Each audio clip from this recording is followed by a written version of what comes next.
नमस्कार दोस्तों, स्वागत है आपका YouTube चैनल कंपटीशन बॉस पर। मैं हूं आपका दोस्त नीतीश।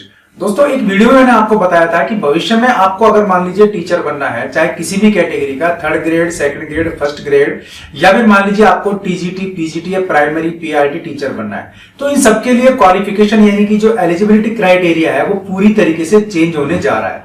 अब इसमें दो चीजें थी। एक तो ये थी कि वो भाई बहन जिन्होंने अभी मान लीजिए बीएड या वगैरह में एडमिशन लिया हुआ है, या फिर जो बीएड, बीएसटीसी, बीटीसी, डीएलएड या जेबीटी इस तरह के कोर्स किए हुए हैं, उनका क्या होगा और कब तक उनके पास टाइम है। टीचर अगर वो बन जाते हैं तो ठीक है, वरना उनकी जो ये क्वालिफिकेशन है, ये जो एलिजिबिलिटी है, बेकार हो जाएगी।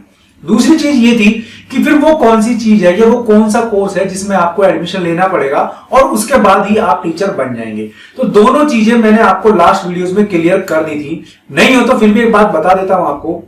भविष्य में आपको मान लीजिए टीचर बनना है तो फिर आपको 4 साल का बीएड इंटीग्रेटेड कोर्स करना पड़ेगा, और ये जो आपकी योग्यताएं हैं ये 2030 तक काम आएंगी। यानी 2030 तक अगर आप कहीं सेलेक्ट हो जाते हैं एज ए टीचर, तब तो आपके लिए एलिजिबिलिटी क्राइटेरिया काम आ जाएगा। अब 2030 के बाद अगर आपको जाना है या उस फेज में आप हैं कि आपको मान लीजिए अब 1-2 साल में बीएड में एडमिशन लेना है, तो आपको कौन से में लेना है, ये आपका कंफ्यूजन बना रह सकता है। कोई बात नहीं। अब यहां जो ये वीडियो है इसमें बहुत ही इंपॉर्टेंट टॉपिक है, वो ये है कि ये जो 4 साल वाला बीएड इंटीग्रेटेड कोर्स है, इसमें एडमिशन कैसे होगा, इसमें सिलेक्शन का प्रोसेस क्या है। क्योंकि अभी तक जो एडमिशन होता था, किसी स्टेट में क्या होता था, इसके लिए प्री टेस्ट होता था, ठीक है, जैसे राजस्थान में पीटीईटी, और जैसे यूपी में भी बीएड के लिए टेस्ट होता है। कुछ स्टेट क्या थे जहां डायरेक्ट एडमिशन हो जाते थे, बीटीसी में, बीएसटीसी में, एनटीटी में, इस तरीके से। लेकिन अब ये जो 4 साल का इंटीग्रेटेड बीएड कोर्स है, इसमें भी थोड़ा सा प्रोसेस चेंज है, तो वो आपको फॉलो करना पड़ेगा और उसी हिसाब से आपको तैयारी भी करनी पड़ेगी। तो इस वीडियो में यही बता रहा हूं कि इस कोर्स में एडमिशन लेना इतना आसान नहीं होगा, क्योंकि ये जो कोर्स है, इसका जो सिस्टम है वो इतने बड़े पैमाने पर फॉलो किया जाएगा, जिसमें आपको थोड़ी सी मेहनत ज्यादा करनी पड़ेगी और मेहनत लग के करनी पड़ेगी। इसका फायदा वही होगा कि ये कोर्स वही भाई बहन कर पाएंगे जिनके लिए टीचर बनना एक सपना है, या फिर जो भविष्य में टीचर बनना चाहते हैं। तो दोस्तों, वीडियो के इस लर्न इंग्लिश वाले पार्ट में आज सीखेंगे कि हम किसी की तारीफ कैसे करें। अमूमन हम सब जानते हैं कि जब गर्लफ्रेंड या बॉयफ्रेंड एक दूसरे की तारीफ करते हैं तो उनको कुछ अच्छे शब्दों की जरूरत होती है और तलाश भी होती है। अब मान लीजिए वो सेंटेंसेज आपको इंग्लिश में मिल जाएं और काफी सरल हो, तो इससे 2 फायदे होंगे। एक तो डेफिनेटली आपकी गर्लफ्रेंड आपसे इंप्रेस भी हो जाएगी, और दूसरी बात, आप इन शब्दों को, इन सेंटेंसेस को याद कर लेंगे तो आपकी इंग्लिश भी इंप्रूव होगी, और इससे आप अपने आप को अलग भी दिखा सकते हैं। तो चलिए देख लेते हैं वो 3-4 सेंटेंस कौन से हैं जिससे आपकी गर्लफ्रेंड डेफिनेट इंप्रेस हो जाएगी। आप मान लीजिए अपनी गर्लफ्रेंड से मिलने जा रहे हैं, और जब जैसे ही वो फर्स्ट लुक में आपके सामने आती है तो आपके मुंह से निकलता है, ओह वेरी ब्यूटीफुल। लेकिन अगर आप मान लीजिए इसको इस तरह कहेंगे कि you are looking so classy, यानी कि आप बहुत बढ़िया दिख रहे हो या दिख रही हो, तो ये ज्यादा अच्छा लगेगा। अब अगला सेंटेंस हम देखते हैं। मान लीजिए आपकी गर्लफ्रेंड आपको कोई पिक भेजती है, तो आप उसकी तारीफ कैसे करेंगे। व्हाट्सएप पर आप अपनी गर्लफ्रेंड से या अपने बॉयफ्रेंड से लगातार चैटिंग करते हैं, तो लगातार एक दूसरे को मैसेजेस या पिक भी भेजते रहते हैं। खास करके सेल्फी का टाइम है तो सेल्फी भी आप भेजते हैं, तो सेल्फी की तारीफ आप कैसे करेंगे। मान लीजिए फोटो आपको उनकी बहुत ही अच्छी लगी, तो आप कह सकते हैं योर पिक इज सो डॉप, यानी कि आपकी फोटो बहुत नशीली है। और आप सीधा उनसे कहेंगे कि यू आर सो डॉप, तो इसका मतलब है कि आप बहुत नशीली हैं। इस तरीके से आप उनकी तारीफ कर सकते हैं। इसके अलावा 2 सेंटेंस और हैं। डेजलिंग पिक अगर आप लिख देते हैं तो इसका अर्थ होता है कि बहुत ही शानदार फोटो है, और आप स्प्लेंडेड पिक लिख देते हैं तो इसका अर्थ भी है बहुत ही शानदार या बहुत ही अच्छा फोटो है। तो तीनों सेंटेंस आप उनकी फोटो के लिए यूज कर सकते हैं। अब मान लीजिए वो आपके सामने फर्स्ट लुक में आती हैं कभी मुलाकात के दौरान, तो आप क्या कहेंगे। आप हमेशा यही कहते हैं कि आप बहुत ही खूबसूरत हो या यू आर सो ब्यूटीफुल।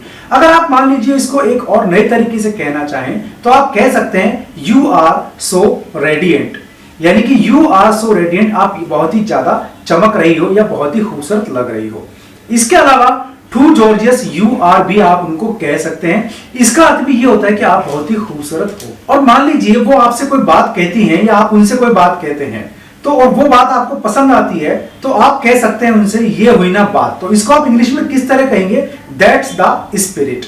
इसको आप किस तरह कहेंगे, दैट्स द स्पिरिट। तो ये कुछ सेंटेंसेज हैं, ये कुछ वर्ड्स हैं जो आप याद कर लें तो आपको अपनी इंग्लिश में भी इंप्रूवमेंट देखने को मिलेगा, और साथ साथ आप डेली यूज में यानी कि इंग्लिश लैंग्वेज यूज में भी परफेक्ट होते चले जाएंगे। ऐसे ही और सेंटेंसेस आप हमारी वेबसाइट पर देख सकते हैं, जिसका लिंक मैंने वीडियो के डिस्क्रिप्शन में दिया हुआ है। तो 4 साल के बीएड इंटीग्रेटेड कोर्स की बात कर रहा हूं, तो सबसे पहले एक बड़ा सवाल है आपके जहन में, जो अभी आ रहा होगा या बाद में आप कमेंट बॉक्स में पूछेंगे, बता देता हूं कि आप बीटीसी करें, बीएसटीसी करें, डीएलएड करें, एनटीटी करें या फिर बीएड करें, 2 साल वाला, 3 साल वाला और 4 साल वाला कौन सा? तो ये सबसे इंपॉर्टेंट सवाल है। तो इसका एक ही जवाब है, एक ही लाइन में जवाब दूंगा कि फिलहाल आपको, अगर आप बीएड करने के इच्छुक हैं, जिन्होंने एडमिशन ले लिया है, कहीं भी उनके बारे में कुछ नहीं कह रहा, उनके पास टाइम है अभी, और जिन्होंने अभी एडमिशन नहीं लिया है, जो एडमिशन का सोच रहे हैं, तो वो 4 साल वाले बीएड इंटीग्रेटेड कोर्स में ही एडमिशन लें तो उनके लिए अच्छा रहेगा। इसके लिए जो एलिजिबिलिटी है वो क्या है इस कोर्स के लिए? अगर आप मान लीजिए 12th पास हैं किसी भी स्ट्रीम से, आर्ट्स से, कॉमर्स से या साइंस से, तो आप इसमें एडमिशन ले सकते हैं। तो इसके बाद जो आपको डिग्री मिलेगी वो कौन सी मिलेगी? अगर आप मान लीजिए आर्ट्स से हैं तो आपको मिलेगी बीए बीएड की डिग्री। अगर मान लीजिए आप कॉमर्स से हैं तो बीकॉम बीएड कहलाएंगे, और अगर मान लीजिए आप साइंस से हैं तो आप बीएससी बीएड कहलाएंगे। इसी स्ट्रीम के टीचर आप आगे बन सकते हैं। ये था इसमें एडमिशन प्रोसेस। अब फिलहाल सरकार केवल 50 यूनिवर्सिटीज को, ऑल इंडिया में केवल 50 यूनिवर्सिटी या 50 विश्वविद्यालय ऐसे हैं जिन्हें सरकार इनके लिए एफिलिएटेड कर रही है या जिनको मान्यता दे रही है, तो केवल उन्हीं में एडमिशन ले सकते हैं। अब इसका जो प्रोसेस है वो बड़ा थोड़ा चेंज है। इसका प्रोसेस है कि एनटीए जो नेशनल टेस्टिंग एजेंसी है, उसके थ्रू एक ऑल इंडिया लेवल पर एग्जाम कराया जाएगा, और उसमें जो बंदे सेलेक्ट होंगे उनको इस कोर्स में एडमिशन मिलेगा। ये 4 साल वाला बीएड कोर्स होगा, जिसको इंटीग्रेटेड बीएड कोर्स भी कहते हैं।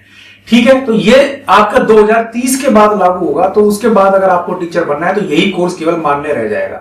ये अभी तक की स्थिति है, नई एजुकेशन पॉलिसी 2020 थी, उसमें ये सब चीज डिटेल है, उसके हिसाब से बता रहा हूं। अब मान लीजिए by the way government change होती है तो पॉलिसी चेंज करती है, क्या करती है कुछ नहीं कह सकते।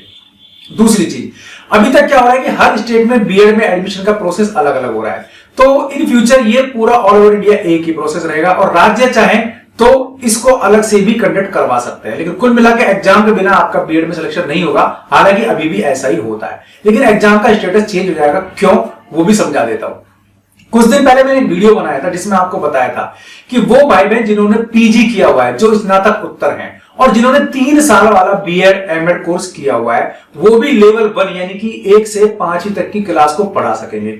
अब जहां पहले प्राइमरी लेवल की क्लास को पढ़ाने के लिए योग्यता 12वीं प्लस आपकी बीटीसी, बीएसटीसी, बीएड, डीएलएड हुआ करती थी, वहां अब आपकी योग्यता तो मिनिमम तो वही है, लेकिन उसमें ये जो आपके पीजी वाले थे या बीएड वाले थे, ये शामिल नहीं थे।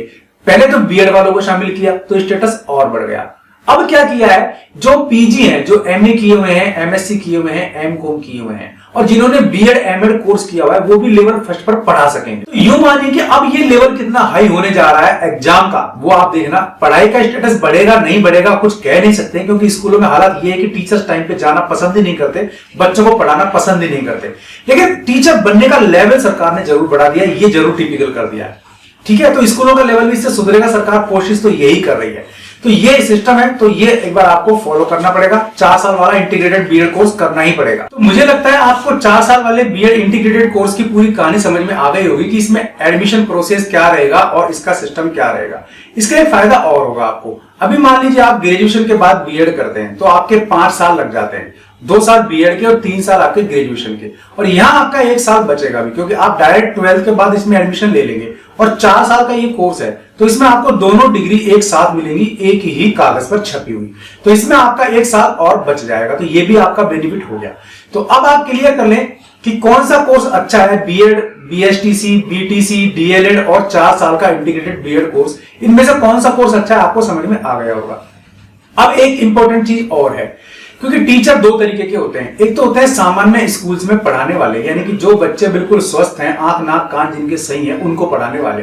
एक स्कूल वो होते हैं जहां डीफ एंड डम बच्चे होते हैं, जिनको स्पेशल कैटेगरी के बच्चे कहा जाता है। तो इसके लिए भी एक स्पेशल बीएड कोर्स होता है, वो अगर आप कर लेते हैं तो आप स्पेशल एजुकेशन टीचर ही बनते हैं। लेकिन ये जो स्पेशल एजुकेशन टीचर है, 2 तरीके के स्कूल्स में होंगे। अभी सरकार का नया नियम है कि जो स्पेशल कैटेगरी वाले बच्चे हैं उनको भी सामान्य बच्चों के साथ सामान्य धारा में लाने के लिए सामान्य स्कूलों में एडमिशन लिया जा रहा है। तो ऐसे में जो स्पेशल एजुकेशन वाले टीचर है उनकी नियुक्ति जनरल टीचर या जनरल स्कूल्स में भी हो सकती है। तो ये भी एक सिस्टम अभी फॉलो किया जा रहा है और आगे भी ऐसा ही होगा। राजस्थान में जो रीट की वैकेंसी थी इसमें भी स्पेशल एजुकेशन टीचर्स के लिए पद रखे गए बकायदा, उनकी नियुक्ति भी होगी।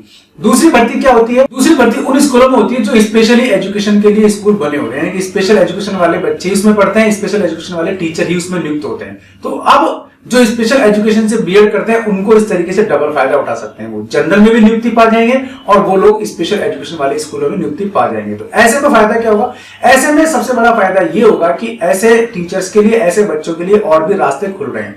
बिहार में देखा जाए तो अभी 80,000 ऐसे स्कूलों में इन पदों की स्वीकृति दी गई है कि 80,000 तो स्पेशल एजुकेशन टीचर्स की भर्ती होगी, एक स्कूल में एक टीचर ऐसा होगा। तो कुल मिलाकर देखा जाए तो एक एजुकेशन का नया स्कोप, एजुकेशन का नया सेक्टर आपको देखने को मिल रहा है। वीडियो पसंद आया तो लाइक और शेयर जरूर कर दीजिएगा। चैनल पसंद आया सब्सक्राइब कर लीजिएगा। कोई भी क्वेरी है कमेंट बॉक्स आप ही का है, आप मुझसे सवाल पूछिए, एक दूसरे के सवालों का जवाब भी दे सकते हैं।